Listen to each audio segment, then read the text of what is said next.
নমস্কার বন্ধুরা, সুপ্রভাত। কেমন আছো তোমরা সবাই? আশা করছি তোমরা সবাই খুব ভালো আছো আর আমিও খুব ভালো আছি।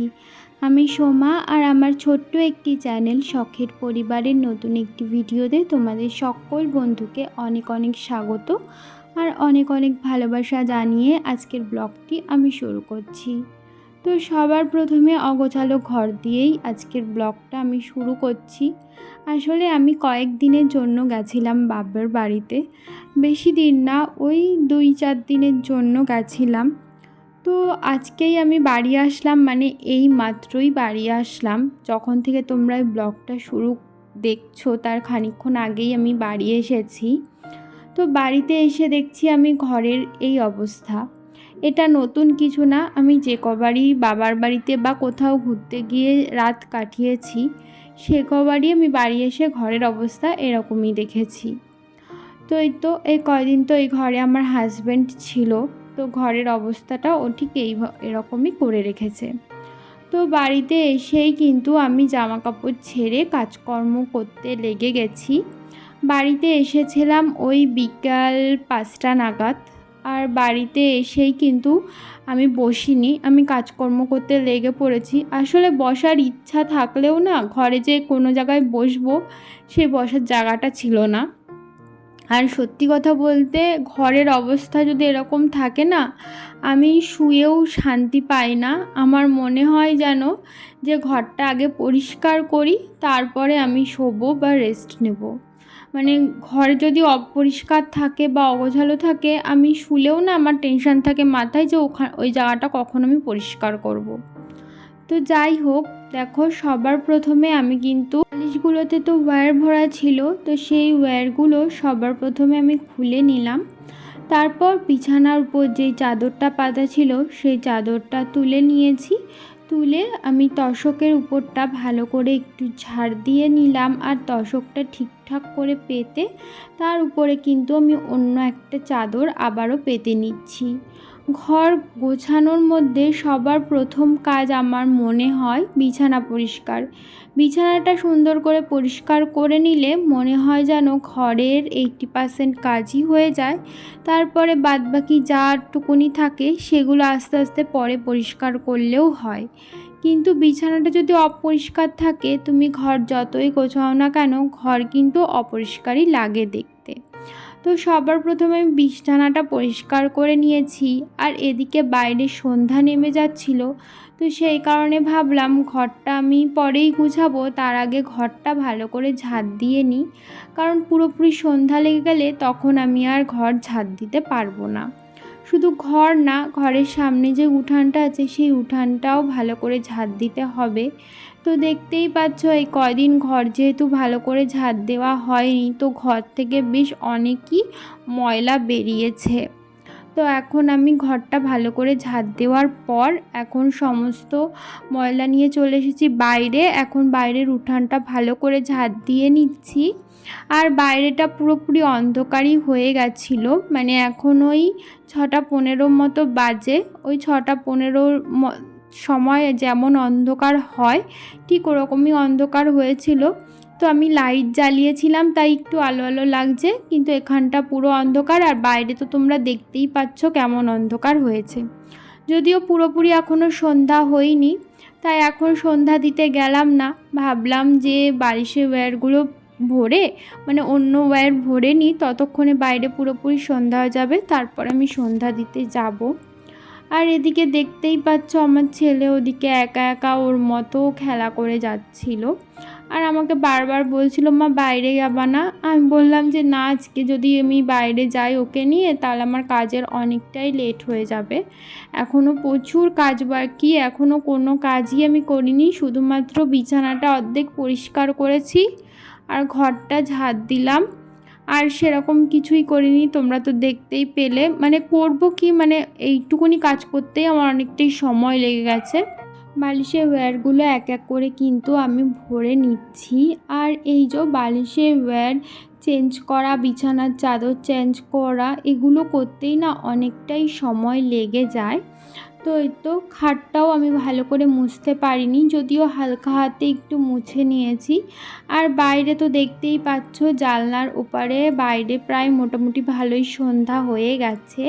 আর এদিকে আমার বালিশের ওয়্যারগুলোও সমস্তটাই ভরা হয়ে গেছে। এখন বালিশগুলো আমি ভালো করে রেখে সোজা কিন্তু চলে গেছিলাম সন্ধ্যা দিতে। আর আজকের বারটি ছিল বৃহস্পতিবার, তো সেই কারণে সন্ধ্যা তো দিয়েইছি, তার সাথে আবার পাঁচালিও পড়তে হয়েছে। তো সেই কারণে সন্ধ্যাবেলা পুজো করতে আমার একটু সময়ও লেগেছিল। তো সন্ধ্যা দিতে যাওয়ার আগে ভাবলাম এই পা মোছার যেই পাপোশগুলো আছে সেগুলো ভালো করে ঝেড়ে নিয়ে এগুলো ঘর ঝাড় দেওয়ার আগে একটু তুলে রেখেছিলাম। আর তোলার সময় বুঝতেই পেরেছি যে প্রচণ্ড ধুলো হয়েছে পাপোশগুলো, যেহেতু এই কয়দিন ঝাড়া মোছা কিছুই হয়নি। তাই এখন ভালো করে একটু ঝেড়ে তারপরে পাপোশগুলো জায়গায় পেতে দিলাম। যদিও আজকাল ঘরটা মুছতে পারলাম না, আমার হাতে আর একটু সময় থাকলে আমি ঘরটা মুছে নিতাম বিকেলবেলাতেই। তো আমি কিন্তু সন্ধ্যা দিয়ে চলে এসে এখন বাদবাকি ঘরটা আমি গোছাচ্ছি। বিছানাটা পুরোপুরি গোছানো হয়ে গেছে, এখন আমি এই বাক্সের উপরটা গোছাচ্ছি। বাক্সের উপরে সমস্ত অগোছালো জামা কাপড় ছিল, তো সেগুলো আমি এক জায়গায় রাখলাম। আর ওর মধ্যে থেকে যেই জামা কাপড়গুলো কাচতে হবে সেগুলো আলাদা করে রাখলাম।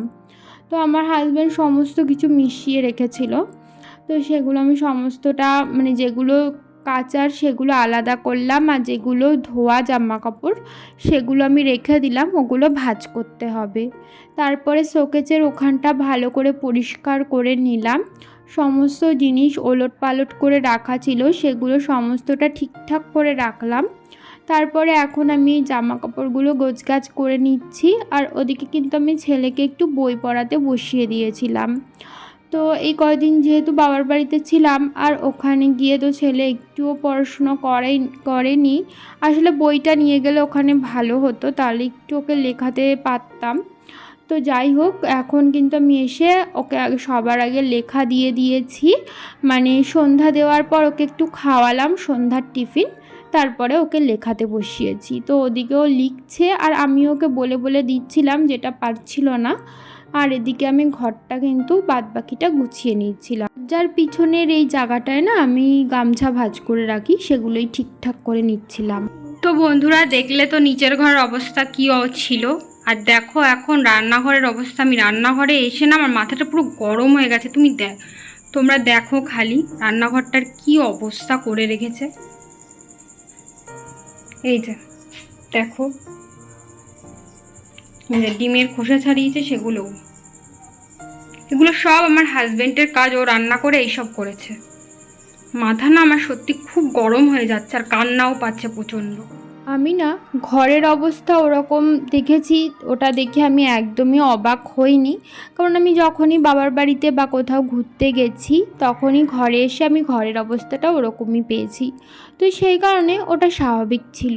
কিন্তু আমি যখন উপরে এসে রান্নাঘরে এসেছি তখন আমি রান্নাঘরের অবস্থাটা দেখে না পুরো অবাক হয়ে গেছি। আর সত্যি কথা, রান্নাঘরের অবস্থাটা দেখে আমার পুরো কান্না পেয়ে গেছিলো। এখন আমি রান্না করব, রাতের রান্না। এখন ঘড়িতে ওই 8টা মতো বাজে। ছেলেরও খিদে পেয়ে যাচ্ছে, তো সেই কারণে আমি রান্নাঘরে আসলাম। তো রান্নাঘরে এসে দেখছি এই হালাত রান্নাঘরের। যদিও আমি আগে এসে একটু ছেলের দুধটা গরম করেছিলাম, ওকে সন্ধ্যার টিফিন খাইয়েছি, তো তখনই আমি দেখেছি। কিন্তু এখন এসে আবারও যখন এই রান্নাঘরের অবস্থা এরকম দেখছি না, তারপর আমি ভাবছি যে এই রান্নাঘর এখন আমার পরিষ্কার করতে হবে, তারপর আবার রাতের রান্না করতে হবে, তারপরে ছেলেকে আমি খেতে দেব। তো যাই হোক, যদিও রান্নাঘরের অবস্থা এরকমটা থাকতো না। আমার শাশুড়ি মা, তোমরা সবাই জানো, বাইরে কাজ করেন। তো উনি যেহেতু অনেক কাজে চলে গেছিলেন অনেক সকালে, আর আমি তো বাড়িতে ছিলাম না। আর আমার হাজব্যান্ড না দুপুরের দিকে একটু রান্না করেছিল ডিমের ঝোল। তো ও রান্নাবান্না করেই রান্নাঘরের অবস্থাটা এরকম করে রেখেছিল। তো যাই হোক, আমি আগে সমস্ত জায়গা পরিষ্কার করলাম রান্নাঘরটা, কারণ ওই রান্নাঘরের মধ্যে আবার রান্না করা একদমই যেত না, আমি তো পারতামই না রান্না করতে। তো রান্নাঘর পরিষ্কার করে যত বাসন ছিল সমস্তটা মাজলাম। তারপরে শ্বশুরমশাই বাজার থেকে নিয়ে এসেছে মাংস, তো সেই মাংসটা ধুলাম, ধুয়ে আমি কিন্তু গ্যাসে ভাত বসিয়ে দিয়েছি। ভাত বসিয়ে দিয়ে আমি এখানে এসেছি মাংসর জন্য মশলা করতে, মানে আলুটা কেটে নিলাম, তারপরে পেঁয়াজ আদা রসুন সমস্তটা কুটে বেছে নেব। এগুলো করতে করতেই না আমার শাশুড়িমা চলে এসেছিলেন। উনি অন্যান্য দিন 9টার দিকে আসেন, আজকে 8টার দিকে বাড়ি চলে এসেছিলেন। তো উনি এসে বললো যে উনি রান্নাটা করবেন, মানে আমার শাশুড়িমা রান্না করবেন। তো আমি সমস্ত কিছু গুছিয়ে দিয়েছিলাম। তো আমার সমস্ত মশলা গোছানো হয়ে গেছে, এখন আমি আলুটা ভাজা বসিয়ে দিচ্ছি। আমার শাশুড়িমা ওদিকে কিছু একটা করছিলেন, তাই আমাকে বলেছিলেন আলুটা একটু ভাজা বসিয়ে দিতে। তো আমি আলুটা ভাজা বসিয়ে দিলাম, আর ওদিকে ভাতটাও প্রায় হয়ে গেছে, ভাতটাও একটু উপর দিয়ে দেবো। আলুটা ভাজার সময় একটু নুন হলুদ দিয়ে দিলাম, তাহলে বেশ আলু ভাজাটা ভালো হয়। আর এদিকে দেখো আমি ঘরটা গোছানোর পর তোমাদের সাথে আর শেয়ার করা হয়নি, তাই এখন রাত্রেবেলা ঘুমাবো, বিছানা করব। তো তার আগে ভাবলাম যে তোমাদের সাথে শেয়ার করে নিই যে ঘরটা গোছানোর পর ঘরটা কেমন লাগছে। আর মাংসটা না রান্না হয়ে গেছিলো, কিন্তু মাংস রান্নার পরে আজকে আর তোমাদের ফাইনাল লুকটা দেখাতে পারিনি। তো এই তো ওদিকে বিছানাটা দেখলেই একদম টিপটপ করে নিচ্ছি, আর এদিকে রয়েছে শোকেজের ওপরটা, যদিও ভালো করে আমি ক্লিন করতে পারিনি, সমস্ত কিছু সমস্ত জিনিসপত্র মুছে ক্লিন করতে গেলে আরও সময় লাগতো। তো ওটা পরে একদিন করব। তাহলে চলো বন্ধুরা, আজকের মতো ভিডিওটা এই পর্যন্তই রাখছি, আবারও দেখা হবে পরবর্তী ভিডিওতে। ভালো থেকো।